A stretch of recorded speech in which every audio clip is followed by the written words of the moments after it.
হুসাইনের গায়ের মধ্যে ৭২টা তীরের আঘাত ছিল গো। গায়ের মধ্যে ৭০টা ঘোড়া চালানো হলো, গায়ের গোস্তগুলো জমিনের মধ্যে ফেলানো হলো। এত মর্মান্তিক, এমন কষ্ট দিয়া তারে মৃত্যু দেয়া হলো।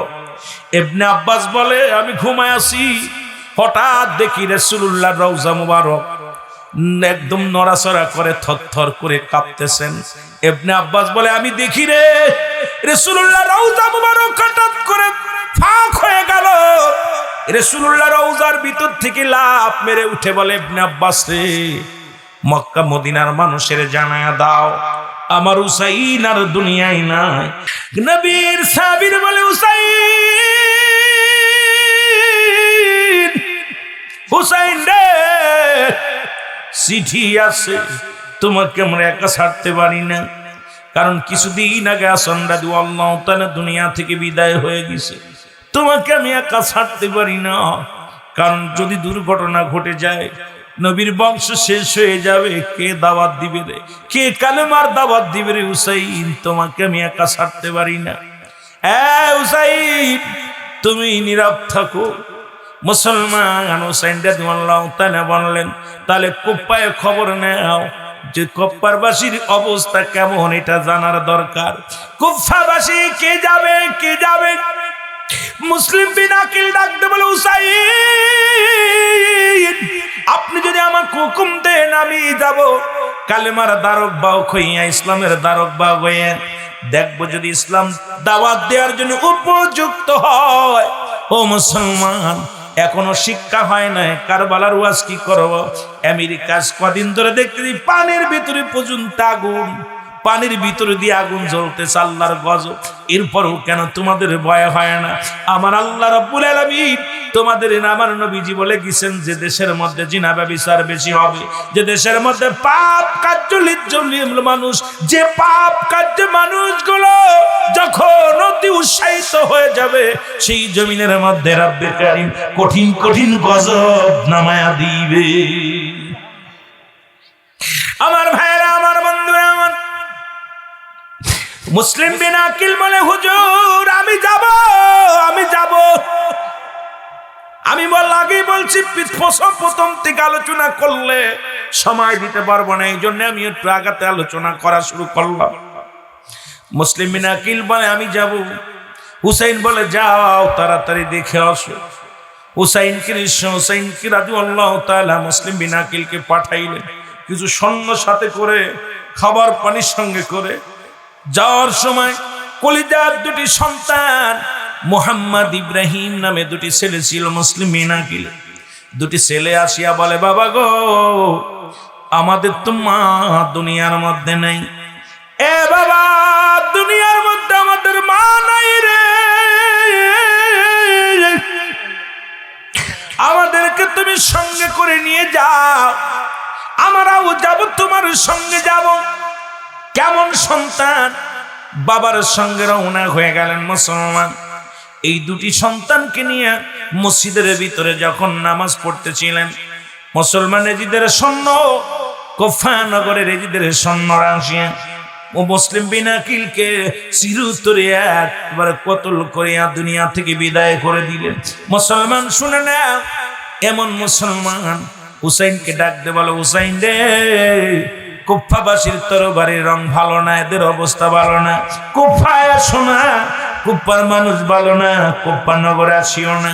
এর বাতাসের আকাশ কি বলবো, হুসাইনের কাছে নালিশটা পৌঁছায় দাও, হুসাইন যেন কুফা নগরে না আসে। জোরে বলো আল্লাহু আকবার। আমার ভাইয়েরা, আমার বন্ধুরা, আমার এই দুটি সন্তান রওনা দিল গো। এদিকে ইবনে জিয়াদ ঘোষণা করে দিল, তোমরা যদি মুসলিম বিন আকিলের কলিজার দুটি সন্তানকে জীবিত বা মৃত্যু এনে দিতে পারো, তাদেরকে মোটা অঙ্কের টাকা দেওয়া হবে। মানুষ লোভে পড়ে গেলেন, এই দুটি ভাইকে খুঁজতে লাগলেন। মুসলমান শুনে নাও, শুনে নাও, হারেস নামে একজন দুষ্ট মানুষ, ইনিও ছিলেন মুসলমান। ক্ষতি করছে পৃথিবীর মধ্যে মুসলিমেরা যত বড় ক্ষতি করেছে ইসলামের, এর চাইতে মুনাফিক মার্কা মুসলমানেরা ইসলামের বেশি 12টা বাজাইছে। জোরে বলেন ঠিক কিনা? আমার ভাইরা, আমার বন্ধুরা, এবার কি করলেন? মুসলিম বিনা কিলের মুসলমান দুটি কলিজার টুকরা সন্তান, তাদেরকে ধরে ফেললেন। কোথায় রে ইবনে জিয়াদ? মুসলমান জিয়াদ ধরে নিয়ে যখন রওনা দিলেন, মুসলমান শুনে নাও, দুটি ভাই কান্দার বলে, জিয়াদ রে, আমাদের কি মেরে ফেলে দিবি? আমাদের কি আমাদের আব্বা নাই, মা নাই, তাদের দিলে কোনো মায়া নাই। দুটি সন্তানকে চিরতরে বিদায় করে দিলেন। দুটি ভাইকে হত্যা করা হলো। হত্যা করে মাথা নিয়ে জিহাদের ময়দানে চলে গেল। মুসলমান শোনে নাও, মুসলমান শোনো গো, দুটি ভাইকে বিদায়ের পরে এরপরে চলে এদিকে কোথায় মক্কা মদিনা থেকে 72 জন সৈন্য নিয়ে হুসাইন রাদিয়াল্লাহু তাআলা কুফার দিকে রওনা দিছে। জোরে বলেন আল্লাহু আকবার। আর একটু জোরে জোরে চিল্লায়া বলেন আল্লাহু আকবার। হুসাইন রাদিয়াল্লাহু তাআলা যুবক শুনে না গো, কুফার দিকে রওনা হলেন 72 জন কাফেলায়। আল্লাহু আকবার। মুহররমের 7 তারিখে যে তাবু গাড়লেন, 8 তারিখ গেল, 9 তারিখ একদিন পরে, অনেক ইতিহাস জানেন, ওখানে ঘোড়ার পা দেবে গেল, মাটির মধ্যে কোপ দিল, রক্ত বাইর হলো, গাছের মধ্যে কোপ দিল, রক্ত বাইর হলো। অনেক ইতিহাস আপনারা শুনেছেন, আমি বলছি মূল ইতিহাসটা আমি আপনাদের ধরায় দিয়ে যাব। হুসাইন রাদিয়াল্লাহু তাআলা ডাক দিয়ে বলে, সঙ্গীরা রে, তাবুগার, এই বুঝি সোহাদায়ে কারবালার জমিনে এসে গেছি। আমার বাজানেরা শুনে নাও, 8 তারিখ হয়ে গেল, 9 তারিখে তাবুর মধ্যে পানি নাই। সারা বানু ডাকতে বলে, স্বামী একটু পানির ব্যবস্থা করো, তাবুর মধ্যে কোনো পানি নাই। শিশু আজগার পিপাসায় বড় কাতর হয়ে আছে। হুসাইন রাদিয়াল্লাহু তাআলা আজগারকে বুকের মধ্যে নিয়ে ফুরাত নদীর কিনারায় চলে গেল। যা দেখে অসংখ্য সৈন্যরা, হাজার হাজার সৈন্যরা এই পানির কিনারায় দাঁড়ায় আছে। রে, একটু পানি দিবে না হুসাইনকে? নবীর আহলে বায়াতদেরকে পানি দিবে না? হুসাইন ডাকতে বলে, এদের সৈন্যরা রে, অন্যায় যদি করে থাকি, আমরা করেছি, আমার কলিজার টুকরা সন্তান তো করে না, একটু পানির ব্যবস্থা করে দে, একটু পানি দাও। এর পানির বিনিময় হুসাইন রাদিয়াল্লাহু তাআলা যখন কিনারায় বসিয়া একটু পানি, যখন ফোরাত নদীর কিনারা থেকে একটু পানি উঠাইতে গেছে, ও মুসলমান শুনে নাও, সঙ্গে সঙ্গে আরে তীরের আঘাতে হুসাইনের বুক, হুসাইনের কলিজার টুকরা সন্তান আসগর আলীর বুকের মধ্যে তীরটা লেগে গেছে। তীরটা যখন টানতে বাইর করেছে, আসগরের কলিজাটা বাইর হয়ে গেছে, জিহ্বাটা বাইর হয়ে গেছে। হুসাইন একটা চিৎকার দিয়ে ডাকতে বলে, আসগর রে, আর দুনিয়ার মধ্যে তুই আর নাই। হুসাইন ডাকতে বলে, ইয়া মুহাম্মাদ নানাজি, কোথায় রে আমার নানাজি? ইয়া মুহাম্মাদান, ইয়া মুহাম্মাদান বলে চিৎকার করলেন হুসাইন রাদিয়াল্লাহু তাআলা। সন্তানের বুকের মধ্যে টান দিয়া রক্ত মাখা দেহখানা নিয়ে বাড়ি তাবুর মধ্যে এসে রাখতে বলে, সারা বানু রে, জনমের পানি পান করাইছি, দেখো না। সারা বানু ভিতর থেকে আসিয়া দেখে সন্তানের কলিজাটা বাইর হয়ে গেছে, জিহ্বা বাইর হয়ে আসে। আরে বাবার হাতে যে সন্তানের লাশ কত ভারী, দুঃখিনী মার হাতে সন্তানের লাশ কত ভারী। যে বাবা মা সন্তানের লাশ দেখেছে সেই জানে। যতদিন দুনিয়ার মধ্যে বেঁচে থাকে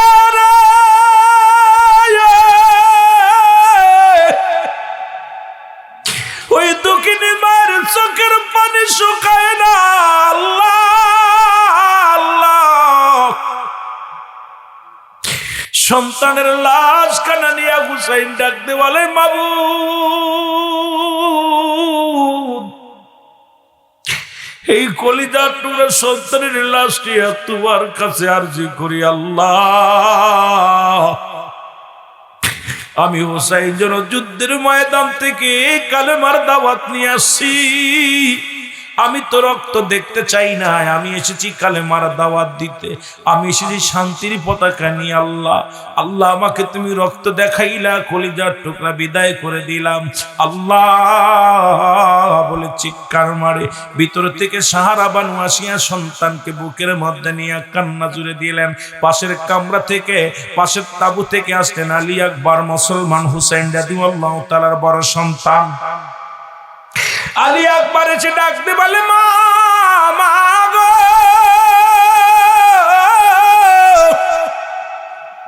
মা তুমি কেন কাঁদছো? ডাকতে বলে, আলী আকবর রে,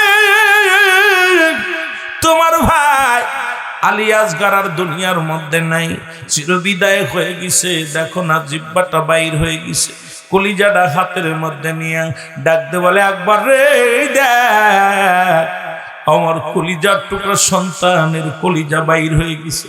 আকবর আলী কান্দার বলে, মা কি হয়েছে বলো? বলে, বাবারে পিপাসায় কাতর ছিল, তোমার ভাইয়ের তাঁবুর মধ্যে পানি নাই, পানির সন্ধানে তোমার আব্বাজান গিয়েছিল ফোরাত নদীর কিনারায়, পানির বদলে সন্তানের কলিজাটা হাতের মধ্যে নিয়ে আসছে, বড় কষ্টের কথা। আলী আকবর কসম খেয়ে বলে, আল্লাহ আমার ভাইকে যারা হত্যা করলো এদের যদি আমি যতক্ষণ পর্যন্ত হত্যা না করতে পারবো একটু পানিও পান করবো না। জোরে বলেন আল্লাহু আকবার, আর একটু জোরে জোরে চিল্লায় বলো আল্লাহু আকবার। আমার ভাইরা, আমার বন্ধুরা, আমার হুসাইন রাদিয়াল্লাহু তাআলার বড় সন্তান আলী আকবর যুদ্ধের ময়দানে 9 তারিখে রওনা হয়ে গেল। 9 তারিখ অনেকগুলো সৈন্যকে কতল করিয়া, অনেকগুলো বেঈমানদেরকে হত্যা করিয়া জমিনের মধ্যে লুটায় পড়লো। দৌড়ে ছুটে আসলেন মায়ের কাছে, মা গো একটু পানি দাও। তাবুর মধ্যে ছুটে এসে বলে, মা পানি দাও। হুসাইন মুসলমান আলী আকবরের মা সাহারা বানু ডাক দে কয়, বাজান রে পানি যদি দিতে পারতাম আমি আমার আজগারের মৃত্যু দেহ দেখতে হতো না। আমি দুঃখিনী মা সহ্য করতে পারি নাই রে বাজান, পানি যদি তাবুর মধ্যে থাকতো আমার আজগারের দেহখানা দেখা লাগতো না।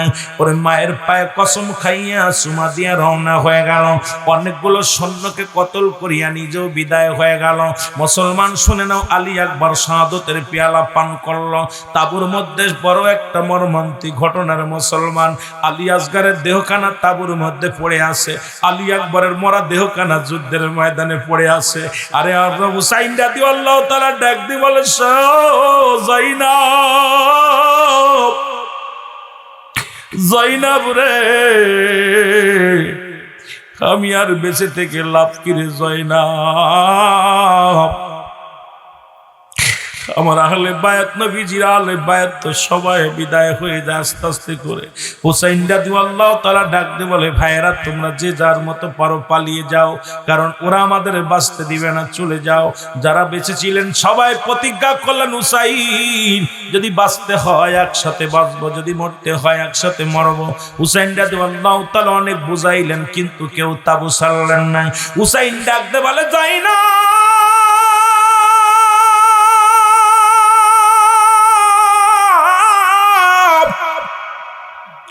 আমি যাব যুদ্ধের ময়দানে রে, আমি আর তাবুর মধ্যে থাকবো না, আমি যাব যুদ্ধের ময়দানে রে। জয়নাব রাদিয়াল্লাহু তাআলা আগে আসলেন। হুসাইন রাদিয়াল্লাহু তাআলা ডাক দিয়ে বলে, জয়নাব আমার নানা জানের পাগড়ি মুবারক নিয়ে আসো। হুসাইন রাদিয়াল্লাহু তাআলার সামনে রাসূলুল্লাহর পাগড়িখানা আনা হলো। তাবুর ভিতর থেকে পাগড়িখানা মাথার মধ্যে নিয়ে ডাক দিয়ে বলে, নানাজি আমি হুসাইন আজকে বীরের বেশে পাগড়ি লাগাইলাম রে, যতক্ষণ পর্যন্ত আমার দেহের মধ্যে জান থাকবে রে নানাজি, আমি যেন যুদ্ধের ময়দান থেকে পলায়ন না করি, জীবনের বিনিময়ে হলেও সত্য ইসলাম যেন আমি প্রচার করতে পারি। জোরে জোরে চিল্লায় বলা যাবে না আল্লাহু আকবার। হুসাইন ডাকতে বলে, জয়নাব, জয়নাব আমার জয়নালকে তুমি দেখে রাখবা, আমার জয়নাল বড় অসুস্থ, আমার জয়নালের গায়ে জ্বর। জয়নাল তাঁবুর ভিতর থেকে আওয়াজটা শুনিয়া ডাকতে বলে, আমি যাব, যুদ্ধের ময়দানে যাব। এর রাসূলুল্লাহর সত্য কালেমার দাওয়াতে বাবা আমারে লয়ে যাও। আমি বেঁচে থেকে লাভ কি যদি সত্য ইসলাম যদি ডুবে যায়? ওই কালেমার দাওয়াত যদি আমি দিতে না পারি রে, আমার বেঁচে থেকে লাভ কি? হুসাইন ডাকতে বলে, জয়নাল রে, তুই সত্য মানুষ, যদি বেঁচে থাকিস মদিনায় যাবি, রাসূলুল্লাহর সত্য কালেমার দাওয়াত দিবি। আমি চললাম যুদ্ধের ময়দানে। এরা মুসলমান গভীর মনোযোগ। হুসাইন ডাকতে বলে, জয়নাব, আমার আব্বা জানের জুলফিকার মুবারক নিয়ে আসুক। জুলফিকার মুবারক কানা হলো কাতের মধ্যে নিয়ে ডাকতে বলে, বাবাজি, নানাদের পাগড়ি মাথায় আমার হাতে, আমি চললাম যুদ্ধের ময়দানে জীবন বাজি রেখে, যদি বেঁচে থাকি রে, যদি ঈমান নিয়ে থাকি, যদি বিদায় হয়ে যায়, নবীর মহব্বত নিয়ে যেন যেতে পারি। জোরে বলো মারহাবা। ডাকতে বলে, জয়নাব, আমি রামজার বল্লভখানা নিয়ে আসো। আমি রামজার বল্লভখানা না হলো, জোরে বলো আল্লাহু আকবার। একটু জোরে চিল্লায় বলো আল্লাহু আকবার। আমি রামজার বল্লভখানা না হলো গো, বল্লভখানা হাতের মধ্যে নিয়ে যুদ্ধের বেশে বীরের বেশে রওনা হয়ে গেল। ডাকতে বলে, জয়নাব, দুইটা দাবি তোমার শেষ দাবি করে যাব। এক নাম্বার দাবি রে জয়নাব, জয়নাব রে, আমার সকিনারে আমার লাশের পাশে আসতে দিবি না, কারণ আমাকে মেরে ওরা ক্ষত বিক্ষত করে ফেলবে। আমার লাশটার উপরে অপমানী অপদস্থ করবে। আমার লাশ দেখে আমার সকিনা সহ্য করতে পারবে না। আমার লাশের পাশে সকিনারে যাইতে দিবি না। দ্বিতীয় দাবি, ও জয়নাব, আমাকে ওরা মেরে ফেলবে, দুনিয়ার কোন রাজা বাদশার কাছে আমাদের জন্য বিচার চাবি না।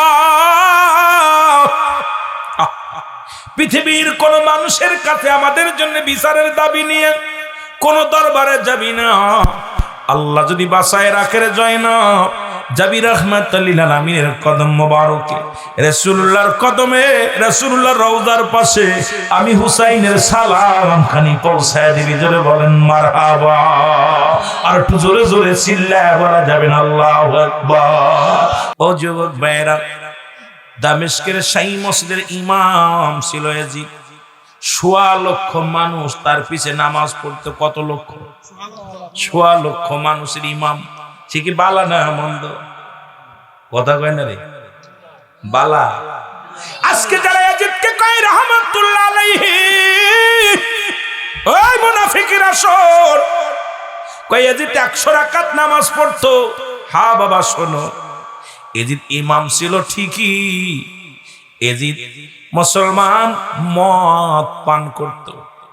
ইয়াজিদ ইমাম ছিল ঠিকই, ইয়াজিদ ছিল ১ নাম্বার জিনাকারী, ১ নাম্বার মাদক সেবনকারী, ১ নাম্বার ঘুষখোর সুদখোর, ১ নাম্বার লম্পট ছিল ইয়াজিদ। সে ছিল আবার মসজিদের ইমাম। আবার আমার হযরত আলীকে যারা মদের কইছে, মদ পান করেছে, আরে হযরত আলীর বয়স যখন ১২ বছর তখন ইসলাম ধর্ম কবুল করেছে। কারণ ছোট্ট ছিল বালকদের মধ্যে, তখন হযরত আলী সবচেয়ে ছোট ছিল। মুরব্বীদের মধ্যে হযরত আবু বকর সিদ্দিক রাদিয়াল্লাহু তাআলা আনহু ইসলাম প্রচার করে সর্বপ্রথম। মহিলাদের মধ্যে মা খাদিজাতুল কুবরা। মুসলমান শোনো গো, আর মুসলমান শোনো, দাসীদের মধ্যে মুসলমান শুনে নাও। এই রকম আগে আমাদের বুঝতে হবে না মুসলমান। হুসাইন রাদিয়াল্লাহু তাআলাকে যিনি হত্যা করলেন নাম হলো শেমর।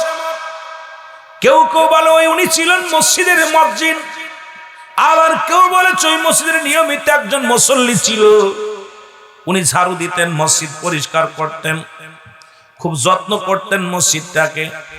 হুসাইন রাদিয়াল্লাহু তাআলা যখন জমিনের মধ্যে পড়ে গেলেন, শেমর আসিয়া বুকের মধ্যে চেপে ধরলেন। চেপে ধরিয়া হুসাইনের বুকের মধ্যে আঘাত শুরু করলেন, বল্লভ দিয়া দিয়ে একটা খোঁচা দিতে লাগলেন। হুসাইন ডাকতে বলে, শেমর রে, আমারে মারিস না, আমারে মেরে লাভ কি, আমাকে মারিয়া দুনিয়া থেকে বিদায় করে দিয়ে লাভ কি? শেমর কোনো কথা শোনে না, শেমর গলার মধ্যে শুরু করে দিল ছুরি দিয়া। শেমরের মনে কোনো দয়া হলো না, মায়া হলো না। হুসাইন ডাকতে বলে, শেমর,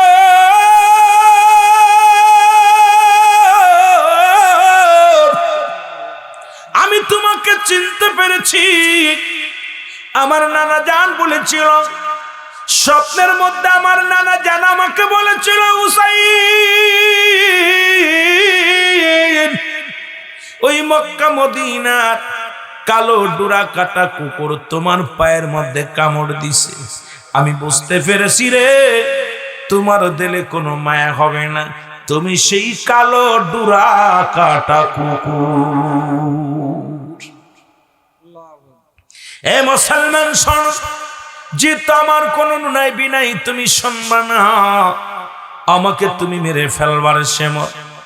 তবে তোমাকে বলি, পৃথিবীর কোন অস্ত্র দিয়ে আমার গলা কাটা যাবে না। যদি কাটতে হয় রে, তাহলে আমার অলকমের নিচ দিয়া পোস্টার লাগায় দাও, উপর দিয়া লাগা দাও, এই নিজ অংশে রাসূলুল্লাহর মুখ মুবারক লাগছে, ঠোঁট মুবারক লাগছে। পৃথিবীর কোন অস্ত্র দিয়ে আমার এই গলাটা কাটা সম্ভব হবে না। এর শেমর আর কষ্ট দিস না। শেমর তো বল্লভের আঘাত দিয়া বুকের মধ্যে বুকটা জারজরা করে দিছে রে, কোপ দিয়া দিয়া আঘাত করিয়া করিয়া হুসাইন ডাকতে বলে, নানাজি ইয়া মুহাম্মাদান, ইয়া মুহাম্মাদান, নানাজি ইয়া নানাজি। আমার বাজানেরা দিলের কান্ডা লাগা শুনে নাও। হুসাইন রাদিয়াল্লাহু তাআলা অলকমের উপর দিয়া শেমর পোস্টটা লাগায় দিছে। সঙ্গে সঙ্গে হুসাইন রাদিয়াল্লাহু তাআলা মাথাটা দ্বিখণ্ডিত হয়ে গেছে। শুধু জবাই করে ক্ষান্ত হয় না, হুসাইনের মাথা মুবারক তরবারির উপরে রাখিয়া মুখের মধ্যে থুতু নিক্ষেপ করা হলো। হুসাইনের মুখের মধ্যে থুতু নিক্ষেপ করা হলো। মাথাটা ফুটবলের মতো জমিনের মধ্যে ফেলায় অপমানি অপদস্থ করতে লাগলো। জমিনের মধ্যে রক্ত মুবারক পড়েছিল। ওই রক্তের মধ্যে একটা আওয়াজ এসেছিল, ইয়া মুহাম্মাদান, ইয়া মুহাম্মাদান। জোরে বলো মারহাবা। আমার ভাইরা, আমার বন্ধুরা, আমার গভীর মনোযোগ। হুসাইন রাদিয়াল্লাহু তাআলার গায়ের উপর দিয়া গো 70টা ঘোড়া চালানো হলো। কয়টা? জোরে বলেন কয়টা? 70। গায়ের গোশতগুলো জমিনের মধ্যে টুকরা টুকরা হয়ে পড়লো। হুসাইন রাদিয়াল্লাহু তাআলা প্রতিটা গোশতের টুকরার মধ্যে ইয়া মুহাম্মাদান, ইয়া মুহাম্মাদান, নানাজি, এ আমার নানাজি। আমার বাবারা, আমরা ইয়া নবী বললেই বেদাতির আমরা হয়ে যায়, অথচ নবীর আহলে বাইত ওই শুহাদা কারবালার জমিনে ইয়া মুহাম্মাদান, ইয়া মুহাম্মাদান বলে হুসাইন রাদিয়াল্লাহু তাআলা কেঁদেছিল। জোরে বলেন সুবহানাল্লাহ। আমার ভাইরা, আমার বন্ধুরা, আমার যে কথাগুলো বলি, হুসাইনের পণ্যের কাপড়টা খুলে নেওয়া হলো গো। এ ভাইরা, আমার বন্ধুরা, আমার এই শুহাদা কারবালার মূল ইতিহাসটা আমি আপনাদের সামনে তুলে ধরবো, তারপরে আমার মূল আলোচনায় চলে যাব। সংক্ষিপ্ত আকারে রূপকথা নয়, আমাদের আসল কারবালার বিষাদ সিন্দুর নয়। মোশাররফ হোসেনের বিষাদ সিন্দুর পরার পর দেখা যায় এমন কিছু ঘটনা যার মধ্যে তুলে ধরেছে মানুষের ঈমান আমল নষ্ট হওয়ার জন্যে। ও মুসলমান, বিষাদ সিন্দুরটাই যথেষ্ট রে মুসলমান, শুনে নাও। যে কথাগুলো আমি বলি, শুহাদা কারবালার মূল আলোচনাটা, মূল ভাবধারা, মূল ইতিহাসটা আমাদের জানার দরকার। ও আমার মুসলমান বন্ধুরা, রাহমাতুল লিল আলামিনের বলতেছিলাম বিদায়ের পরে 4 খলিফার বিদায়ের পরে আমার বাবারা আমিরে মুয়াবিয়ার সন্তান হলো। উনিও ক্ষমতা লোভী আমিরে মুয়াবিয়ার সন্তানকে ডাক দে বলে বাজান রে, এই সম্পাই যেতেই যে চেয়ারখানার মধ্যে রাসূলে পাক সাল্লাল্লাহু আলাইহি ওয়াসাল্লাম ভবিষ্যৎবাণী দিয়া গেছেন, কারণ আর রাসূলের পরে এই চেয়ারের মধ্যে বসবে কে? তার আহলে বায়ত আল হাসান আল হুসাইন বসবে। জোরে জোরে চিল্লায় বলেন মারহাবা। হাসান রাদিয়াল্লাহু তাআলা বলবেন, এজিদের মনে চক্রান্ত চিন্তা করে, হাসান যদি খেলাফত পায়, যদি খলিফা হয়ে যায় তাহলে কি হবে? তাহলে আমাদের অস্তিত্ব থাকবে না। ক্ষমতা লোভী মানুষ, ক্ষমতা লোভী এই দানবগুলো কি করলেন? হাসানকে চিরতরে বিদায় করে দিলেন। আপনার ইতিহাস জানেন, ওই ইতিহাস আমি তুলে ধরব না। আপনারা জানেন হাসানকে দুনিয়া থেকে বিদায় করে দেয়া হলো বিষ পান করাইয়া, যাতে হাসান যেন এই গদির মধ্যে বসতে না পারে। তখন সবাই যখন বলা বলি করতে লাগলো, হাসান শাহাদাতের পেয়ালা পান করেছে, হুসাইন রাদিয়াল্লাহু তাআলা চেয়ারের মধ্যে বসবে। হুসাইনকে মারার ষড়যন্ত্র একটা নয়, দুটি নয়। মুসলমান ওই নগরে চিন্তা করলেন, মুসলমান এজিদ চিন্তা করলেন, এই নগরের মক্কা মদিনার বুকে যদি হুসাইন রাদিয়াল্লাহু তাআলাকে শাহাদাত করে দিই, বিদায় করে দিই, এই ষড়যন্ত্রমূলক আমি দায়ী হয়ে যাব, মানুষ জেনে যাবে, ওকে এই মহল্লার মধ্যে মারা যাবে না, ওকে মারার জন্য নিয়ে যাবে কুফা নগরে। কুফা নগরের গভর্নর তখন মুসলমান ইবনে জিয়াদকে ডাকা হলো। জিহাদ তোমাকে অনুরোধ করি, তুমি হুসাইনকে ডেকে নিয়ে যাও। হুসাইনকে যদি দুনিয়া থেকে বিদায় করে দিতে পারো, তাহলে তোমাকে আমার রাজ্য, আমি হব রাজ্যের প্রধান, তোমাকে প্রধান সেনাপতি বা প্রধান উজির বানানো হবে।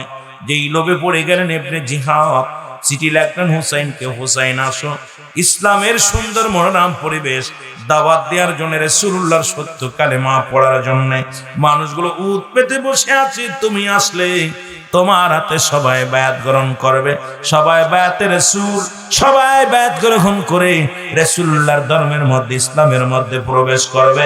জোরে জোরে চিল্লায় বলা যাবে না আল্লাহু আকবার। ইবনে জিয়াদ চিঠির মধ্যে লিখলেন, কোন জায়গা কিতাবের মধ্যে আছে 1200 চিঠি। ও মুসলমান শোনো,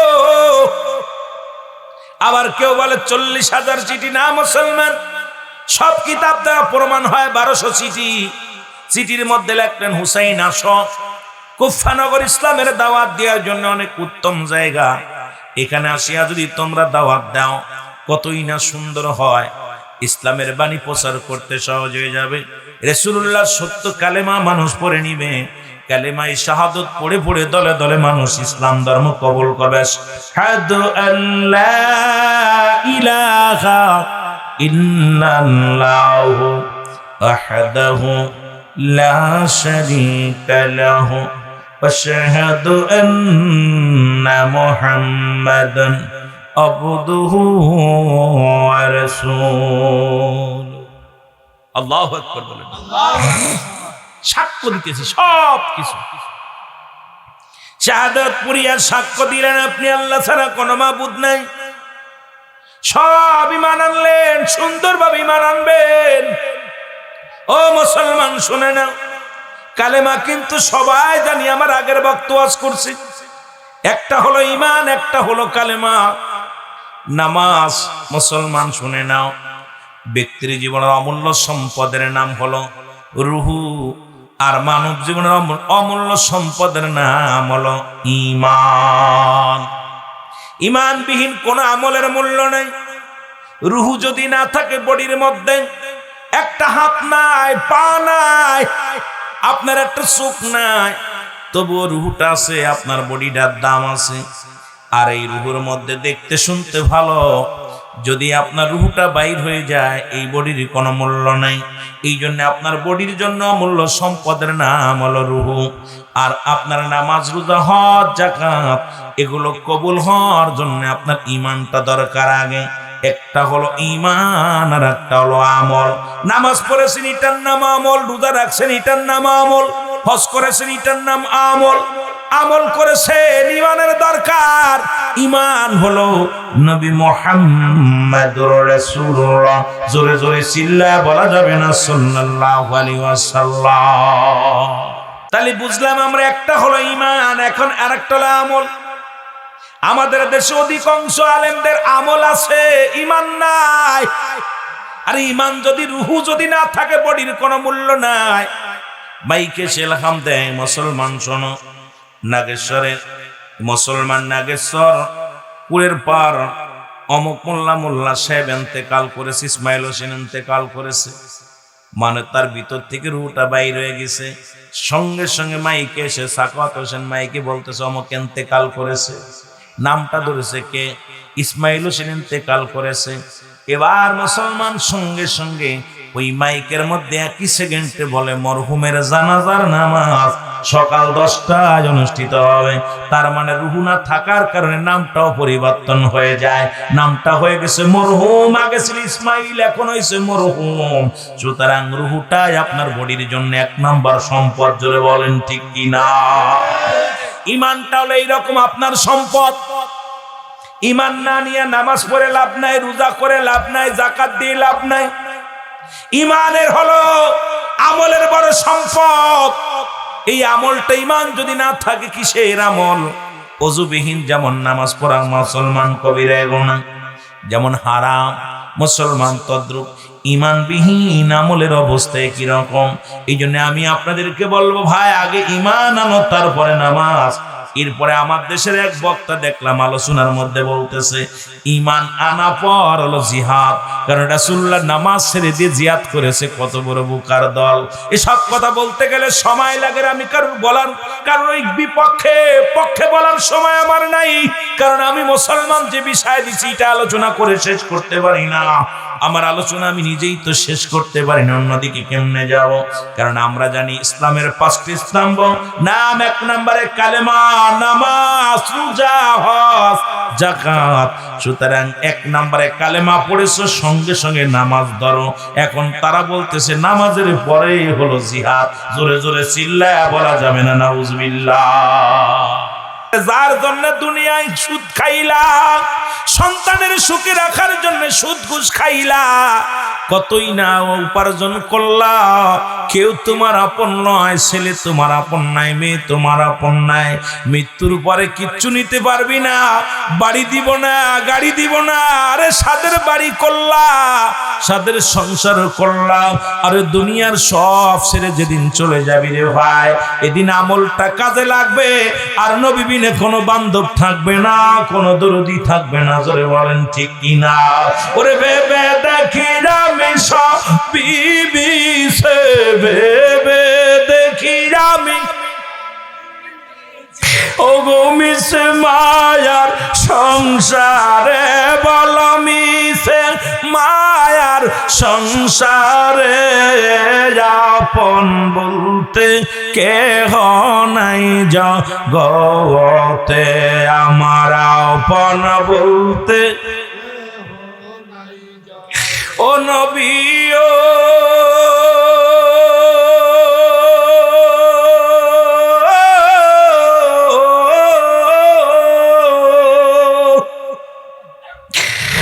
তিতাসবাসীর বিনতি করি আপনার কাছে,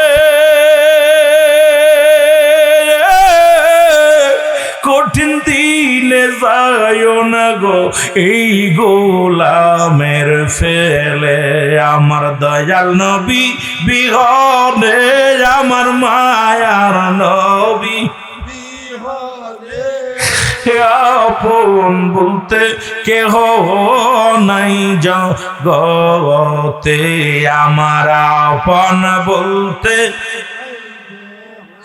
ওরে ভেবে দেখি আমি সবই মিশে, ভেবে দেখি আমি সব অগমিশে মায়ার সংসারে, বল মিশে মায়ার সংসারে, আপন বলতে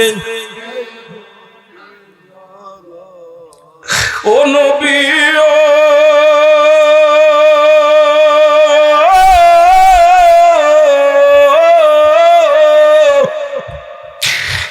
আশিকের পাগল বানায় হাসর মদিনাতে। করল উচ্চ কণ্ঠে আওয়াজ দিয়ে বলেন আলহামদুলিল্লাহ। আজকের মাহফিল থেকে সালাম ও কদম মুছে জানাই কুল কায়নাতের নবী, নবীদের নবী, রাহমাতাল লিল আলামিনের পুত পবিত্র কদম মোবারকে সালাম ও কদম মুছে জানাই বাংলাদেশের অসংখ্য হক্কানি ওলি আল্লাহদের কদম মোবারক, যাদের কথা আল্লাহ তাআলা কুরআনুল কারীমের মধ্যে সূরা ইউনূসের মধ্যে 11 নম্বর পারা 62 নম্বর আয়াত আল্লাহ নিজেই ঘোষণা করেন আলা সাবধান ইন্নানি চালা ইন্নাহু লিল্লাহি, আল্লাহর তরফ থেকে যারা ওলি হয় না নাই খাউফুন শব্দের অর্থ ভয়, ওয়ালা যদি অবস্থান করে হুমদের উপরে জানুন তাদের কোনো চিন্তা নাই ভাবনা নাই। মেরকাত শরীফ মেরকাতের 10ম খণ্ড 722 নম্বর পৃষ্ঠা, তাফসীরুল মাআন 5ম খণ্ড 524 নম্বর পৃষ্ঠা। রাসূল আকরাম সাল্লাল্লাহু আলাইহি ওয়াসাল্লাম বয়ান করেন আলা সাবধান ইন্নানি চালা ইন্নাহু লিল্লাহি, আল্লাহর তরফ থেকে যারা ওলি হয় না এমন তাদের মৃত্যু নাই।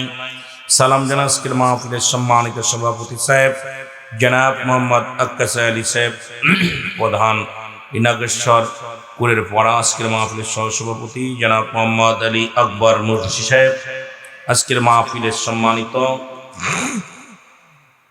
সম্মানিত পরিচালক যিনি মাহফিল পরিচালনায় আছেন জনাব হযরত মাওলানা মোহাম্মদ ইসমাইল হোসেন সাহেব, খতিব নাগেশ্বর বড় মোল্লাবাড়ি জামে মসজিদ তিতাস কুমিল্লা। আজকের মাহফিলের সম্মানিত বিশেষ অতিথি ছিলেন বিশেষ বক্তা জনাব নবযুগের তরুণ উদীয়মান সুমিষ্টিভাষী অধিকারীর বক্তা জনাব হযরত মাওলানা হাফেজ সাকাওয়াত হোসেন সাহেব।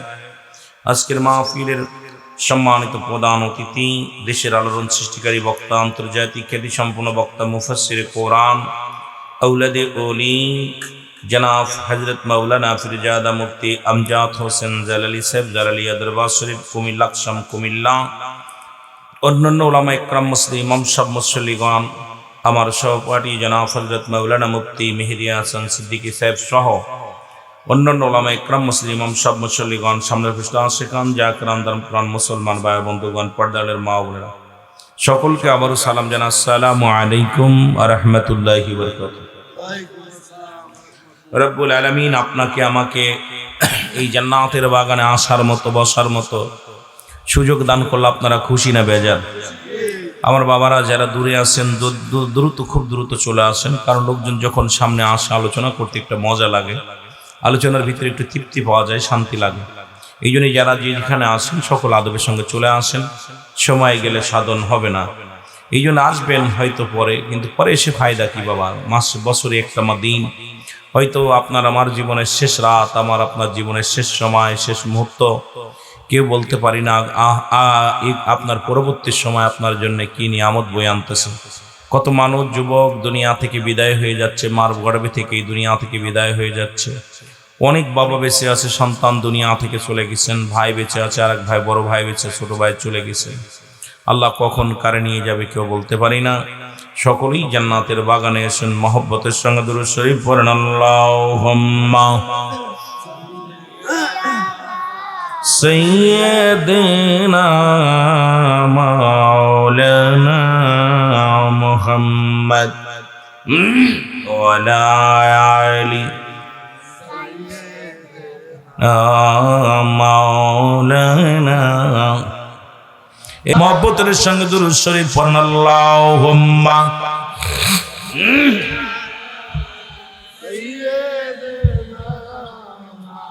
ভাই কি অনেক সুন্দর বাজছে, কিন্তু টোন আমার পারলো না দিতে।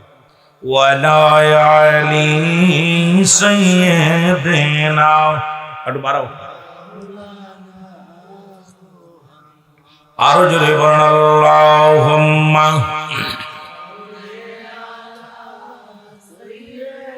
এই কারবালায় যাইতে পারলাম না রে, আমি যাইতে পারলাম না, বলো কারবালায় যাইতে পারলাম না রে, আমি ৭২ জন যে কাফেলা শিশু আজগার সঙ্গে তেরা, ওই কাফেলায় কবুল করো, ওই কাফেলা কবুল করো, নসিব করো মদিনায় রে আমার, নসিব করো মদিনায়। কাফেলায় যাইতে পারলাম না রে আমি, যাইতে পারলাম না। আল্লাহুম্মা